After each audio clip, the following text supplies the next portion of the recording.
Hey, it's NPR's Book of the Day. I'm Andrew Limbong. Okay, this is a big one. You know, all this week we've been talking to these authors who've gotten their books banned recently, and I don't know if any author's banning has caused a bigger hubbub than Art Spiegelman. Just a quick refresher, his acclaimed graphic memoir, Mouse, which covers his father's experience in the Holocaust, was removed from the 8th grade curriculum in McMinn County, Tennessee early last year. Of course, Mouse isn't his only comic. Another one of his graphic memoirs, titled Breakdowns, was recently re-released, and Spiegelman talked to NPR's Scott Simon about the rocky aspects of his home life the book covers. But they do get to talking about the book banning incident, and I was surprised at how much the incident weighed on him. You know, he's always come off to me as one of those, like, tough as nails, old school New York types, but he says the whole affair left him unable to draw. This message comes from NPR sponsor State Farm. From your morning podcast to your afternoon playlist, you personalize your day. State Farm helps you personalize your insurance with their personal price plan. It offers coverage options that help protect what you care about at an affordable price. Like a good neighbor, State Farm is there. Call or go to statefarm.com today to create your State Farm personal price plan. Prices vary by state. Options selected by customer. Availability and eligibility may vary. Breakdowns has been published before, almost 45 years ago. It's been republished a couple of times, and now once again. It is Art Spiegelman's large-format graphic album of experimental comics about his early years, his parents' lives, and a death, and the first stirrings and sightings of work that would change what comics can mean. And Art Spiegelman, who won a Pulitzer Prize for his 1992 graphic novel, Mouse, and this year was honored with the National Book Foundation's Medal for Distinguished Contribution to American Letters. Joins us now. Art, thanks so much for being with us. Thanks for having me. On an early page, we see your mother telling a young Artie, maybe it's better not to be a genius. Geniuses lead such troubled lives. How did she know that? I'm not sure if she did, except I think it was part of the very complex messaging I was given as a kid. On the one hand, I expect you to be a genius. It's the least you could do if I survived World War II and hatched you. And on the other hand, you're already such a mess. Be careful about pursuing your geniushood. There's some kind of double-bind messaging in there. The war and how your parents survived it. Would it be fair to say it steered your own life a lot in ways maybe you recognize now more than you did when you were younger? Well, yeah, especially because of the codicil you put in the sentence. More now than before. Before I was on a kind of automatic pilot following a destiny I didn't know I was following, let's say. When I first started working on what was the longer version of Mouse, I was just saying, I'm not trying to teach anybody anything. I just want to tell a good yarn. And I didn't think of it as having any use value. It wasn't like I'm going to teach people that they should never do such a thing again. Never, never again. It wasn't with carrying that moral responsibility consciously at all. And it was only in very recent years that I thought, gee, it really could happen again. Maybe I was just naive. And now I'm sort of grateful that it has an afterlife, that it can function in some way as a way of letting people know what happened, and that's important to know. This could be rough, but of course it's part of Breakdowns. Can I get you to talk about that day in 1968? You came home, and there was a crowd in front of your home. Yeah, I now understand that to be one of the central traumas of my life. But at the time, I was just coming home late from having spent a weekend with my girlfriend, who my parents didn't approve of. And it seemed like many people I knew on the block were gathered around the front of this two-family home, as were police cars and an ambulance. And a cousin of mine corralled me and got me away from in front of the house to take me to our family doctor, who was the person who had to explain to me that my mother had just killed herself upstairs. That was the beginning of an event that I kind of suppressed for 4 years.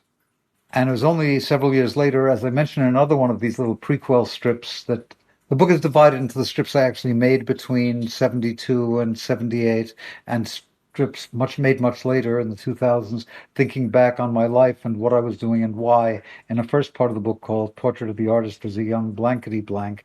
And in one of those, it was very specifically talking about how that memory got recovered while I was yelling at my then girlfriend and realizing she didn't do anything wrong. Why are you yelling at her? And a Freudian lightning bolt came down and said, "You're yelling at your mother." And all of a sudden, it all, almost like the cartoon it was in that few panel strip, became a revelation of remembering the very specific events of the days you were conjuring up from that early strip.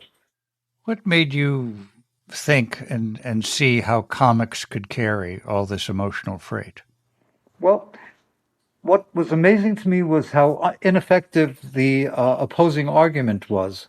When I was really little, that was when the comic book burnings were taking place in America, part of a hysteria that involved thinking they caused juvenile delinquency, just like now.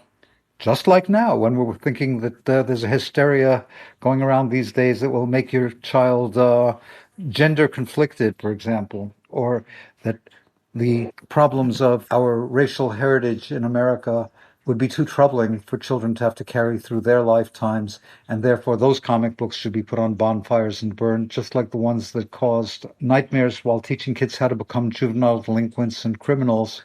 But I got hold of a bunch of those Comic Code comics, the ones that had the seal that told you this was approved and therefore could be sold on newsstands.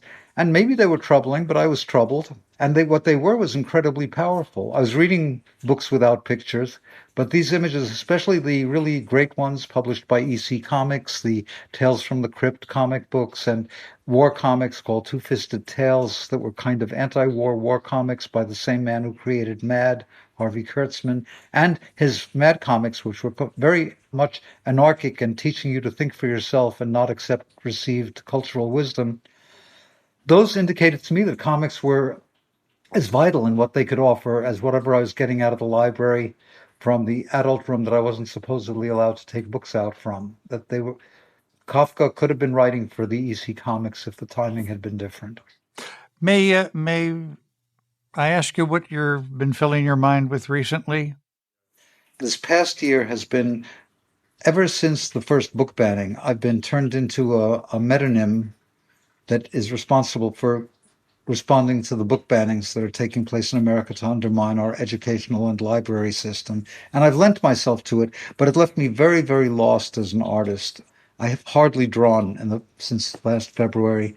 And talking to whoever needs to talk to me from universities, in one case, a congressional committee that wanted me to come and testify about book banning, to setting up a teach-in of sorts, a webinar conversation in the county that had banned mouse, thereby very cannily turning it into a bestseller again.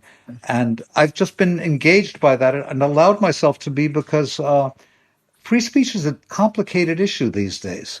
To me, it was always open and shut. And I had some kind of perhaps naive faith that occasionally plays out as it ought to, which is that conversation followed by more conversation, even if heated, eventually ends up on the side of, of the angels, that things sort themselves out in that process. I don't think that's quite true anymore, even though my emotional bias is toward First Amendment fundamentalism.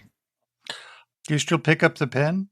I pick it up, but it's a very heavy instrument right now, and I've got little notes and little doodles and drawings. I have no idea what they can come to, and I'm hoping that the pen gets lighter if I get to use it every day and build up my finger muscles, So I can't give you, oh yeah, I'm hot to trot on this particular book. I may be, but I have to start it to see if the trail leads anywhere. Art Spiegelman, his new old book, or maybe it's vice versa, his breakdowns. Thank you so much for being with us. Well, thanks for having me, and thanks for indulging me, Scott. It's been fun talking to you. And if you or someone you know is considering suicide or is in crisis, call or text 988 to reach the Suicide and Crisis Lifeline.